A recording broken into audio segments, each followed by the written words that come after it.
हर साल पुरी की सड़कों पर तीन विशाल रथ, नंदी घोष, ताल ध्वज और पद्म ध्वज गरजते पहियों के साथ आगे बढ़ते हैं और लाखों हाथ उन्हें रस्सियों से खींचते हैं। यह केवल एक शोभा यात्रा नहीं, बल्कि सदियों पुरानी परंपरा है जहां जगन्नाथ, बलभद्र और सुभद्रा श्री मंदिर से गुंडीचा मंदिर तक विराजमान होकर जाते हैं। रथों का निर्माण हर वर्ष नई लकड़ी से होता है, बिना लोहे की कील, केवल पारंपरिक जोड़ और रस्सियों से। प्रत्येक रथ का नाम, ऊंचाई, पहियों की संख्या, ध्वज और वस्त्रों के रंग शास्त्र सम्मत विधि से निर्धारित होते हैं। जगन्नाथ की प्रतिमाएं दारू, नीम से बनती हैं और विशिष्ट वर्षों में नवकलेवर के दौरान नई प्रतिमाएं प्रतिष्ठित की जाती हैं। जब आषाढ़ में अधिमास पड़ता है, पुरानी प्रतिमाओं से ब्रह्म पदार्थ का गुप्त स्थानांतरण मध्य रात्रि में कोयले वैकुंठ क्षेत्र में संपन्न होता है। यह अनुष्ठान वंशानुगत सेवकों द्वारा शास्त्रीय नियमों के साथ होता है और इसे देवता का प्रतीकात्मक देह परिवर्तन माना जाता है। दारू चुनने से लेकर मूर्ति निर्माण और प्रतिष्ठा तक पूरा क्रम कई सप्ताह चलने वाली तीर्थ यात्रा और वैदिक विधि का संगम है। मंदिर के शिखर पर ध्वज प्रतिदिन बदला जाता है।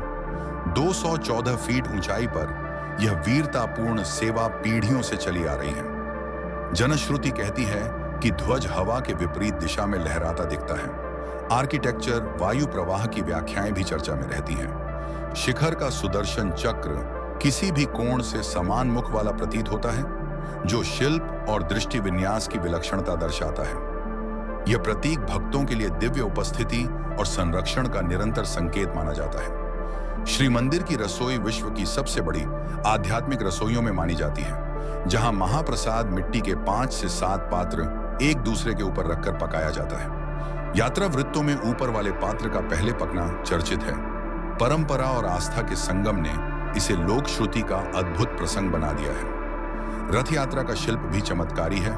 हजारों मीटर कपड़े से कैनोपी, हाथ से सिले अलंकरण और हर वर्ष शास्त्रीय माप रूप में नए रथ का निर्माण। बहुधा यात्रा के दिन देवताओं की वापसी होती है और विश्व भर में रथ यात्राएं इस पर्व को वैश्विक सांस्कृतिक पुल बनाती हैं। कुछ लोकप्रिय मान्यताएं जैसे गुंबद की छाया, पक्षियों का न बैठना और ध्वज की दिशा लोक कथाओं में मिलती हैं। आधुनिक व्याख्याएं इन्हें वास्तु, वायु भंवर और दृष्टि भ्रम से समझने का प्रयास करती हैं। फिर भी रथ यात्रा का सार यही है: आस्था, शिल्प और समुदाय की एकता, जहां हर वर्ष पहियों की गूंज में परंपरा फिर से जी उठती है।